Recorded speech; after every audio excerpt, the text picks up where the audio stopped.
अगर आप stock market में इन्वेस्ट करते हो तो आपको पता होगा कि बहुत सारी कंपनीज होने के कारण आपको कभी कभी समझ में नहीं आता कि कौन से कंपनी में इन्वेस्ट किया जाए। ये प्रॉब्लम नहीं है, ये एक एडवांटेज है कि हमारा भारत इतने अच्छे से ग्रो कर रहा है, जिसके कारण हर तीसरे दिन में एक नया आईपीओ मार्केट में आता है और उसके बाद मार्केट में उसकी ट्रेडिंग भी होती है और लोग उसमें इन्वेस्टमेंट करते हैं। बट हम कंपनी को ऐसे डिफाइन नहीं कर सकते कि कोई कंपनी अभी नई नई आई है तो वो छोटी कंपनी हुई या फिर वो बड़ी कंपनी हुई। मार्केट में बहुत सारे कंपनीज हैं और उनके शेयर्स अवेलेबल है, बट आप उनके कंपनीज को ये देख के नहीं बोल सकते कि ये बड़ी कंपनी है या फिर ये छोटी कंपनी है। उसको देखने का भी एक फॉर्मूला होता है या फिर एक वैल्यूएशन रेशियो होता है जिसको हम मार्केट कैप बोलते हो। अगर आप इस फंडामेंटल सीरीज में बने हुए हैं तो हमने जो फर्स्ट वीडियो बनाई थी वो थी मार्केट कैप के ऊपर, फंडामेंटल सीरीज का पहला पार्ट था। तो उसमें मैंने बताया था कि कोई भी कंपनी बड़ी है या फिर छोटी है उसे कैसे पता लगाते हैं। तो वो वीडियो अगर आपने देखी होगी तो मैंने उसमें बताया था कि किसी भी कंपनी का शेयर प्राइस को जब आप उसके टोटल नंबर ऑफ शेयर से इंटू करते हो तब आपको उस कंपनी का टोटल मार्केट कैप पता चल जाता है। मतलब कि वो कंपनी कितनी बड़ी है या फिर कितनी छोटी है ये आप उसे देख के बोल सकते हो। बट मार्केट में बहुत सारे कंपनीज हैं और हर एक कंपनीज को अलग अलग कैटेगरीज में बांटा गया है। 2017 में अक्टूबर में सेबी ने एक सर्कुलर जारी किया था जिसमें हर कंपनीज को 3 तरीकों में डिवाइड किया गया। पहला स्मॉल कैप, दूसरा मिड कैप और तीसरा लार्ज कैप। सेबी ने क्या किया कि इन सब कंपनीज को एक रैंक में डिवाइड कर दिया गया। जैसे कि टॉप 1 से लेकर 100 तक की जितनी भी कंपनी है उनको लार्ज कैप में डाला गया। 101 से लेकर 250 तक की जितनी भी कंपनी है उनको मिड कैप में डाला गया और 250 से कम मतलब कि 251 से जितने भी कंपनीज आएंगी उन सब को स्मॉल कैप में डाला जाएगा। तो ये हो गया रैंकिंग की बात। तो क्या रैंकिंग को देख के अब हम बता सकते हैं कि कोई कंपनी छोटी है या फिर बड़ी है? नहीं, ये तभी पॉसिबल है जब आप उनका मार्केट कैप को देख के बताओ कि कोई कंपनी कितनी छोटी है या फिर कोई कितनी बड़ी है।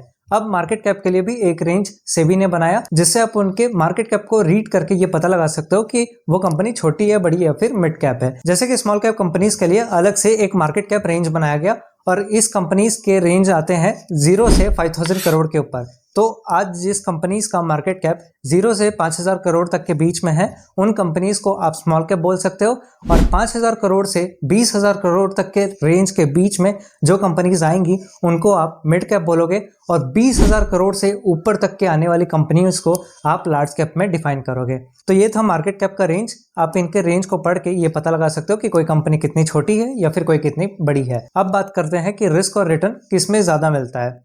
बात करें लार्ज कैप कंपनीज में तो इनमें रिस्क और रिवॉर्ड दोनों कम होता है क्योंकि ये वेल स्टेबल कंपनीज होती है जो आज के टाइम में बहुत अच्छे से वेल स्टेबल जम गई हैं और अच्छे से परफॉर्म कर रही हैं और अच्छी बड़ी बन गई है। बड़ी होने के कारण इनकी ग्रोथ की जो स्पीड रहती है थोड़ी कम हो जाती है। मतलब ये ग्रोथ तो करेंगी बट उतनी तेजी से नहीं करेंगी जितना आप वेल्थ क्रिएट करने के टाइम पे सोचते हो कि मुझे बहुत जल्दी में ही प्रॉफिट हो जाएगा। तो इनमें आप इन्वेस्ट करके आराम से छोड़ सकते हो और भरोसा कर सकते हो क्योंकि ये वेल स्टेबल कंपनीज होती हैं और इनको आप ब्लू चिप कंपनीज भी बोल सकते हो। अब बात करें मिड कैप कंपनीज की तो इनमें रिस्क और रिटर्न जो होता है वो थोड़ा सा ज्यादा होता है क्योंकि ये वो कंपनीज होती हैं जो मार्केट में अभी भी स्ट्रगल कर रही हैं और अपने प्रॉफिट ग्रोथ को बढ़ाने की कोशिश करती हैं। ऐसे कंपनीज में आप इन्वेस्टमेंट करके अच्छा रिटर्न तो पा सकते हैं बट इनमें रिस्क की भी पोटेंशियल बहुत ज़्यादा होती है। अगर आपको अच्छे से वैल्यूएशन रेशियो पढ़ के इन्वेस्टमेंट करना नहीं आता तब मैं आपको इसमें इन्वेस्टमेंट करने की सलाह नहीं दूंगा क्योंकि इसमें इन्वेस्ट करके आप रिटर्न तो अच्छा पा सकते हो पर उसी के दूसरे फेस में इसमें रिस्क भी उतना ही होता है। बात करें स्मॉल कैप कंपनीज में रिस्क और रिटर्न की तो इसमें रिस्क और रिटर्न सबसे ज़्यादा होता है as compare to large cap companies and mid cap companies, क्योंकि ये वो कंपनीज होती हैं जो अपने अर्ली स्टेज में होती हैं। मतलब कि ये स्टार्टअप कंपनीज होती हैं।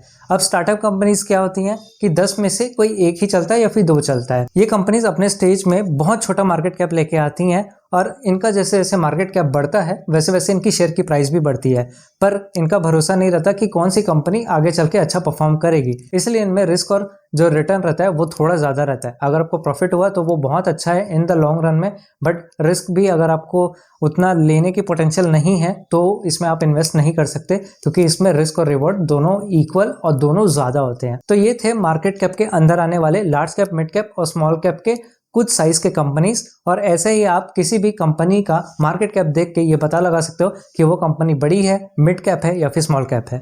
अगर आपको ये वीडियो अच्छी लगी और आपको नॉलेज मिला तो वीडियो को लाइक, शेयर और चैनल को सब्सक्राइब जरूर कर दे और इस सीरीज में अंत तक बने रहे, क्योंकि अभी भी फंडामेंटल रेशियो के कुछ जो रेशियोज हैं उनका एनालिसिस करना बचा हुआ है। फिर हम लास्ट में एक वीडियो ऐसी बनाएंगे जिसमें हम एक कंपनी का पूरा फंडामेंटल एनालिसिस करेंगे। मैं करूंगा आपके सामने और बताऊंगा कि कैसे कंपनी को रीड करके सही या फिर गलत है उसमें इन्वेस्टमेंट करना, ये बताया जा सकता है। तब तक के लिए अपना ध्यान रखें। सी यू सून।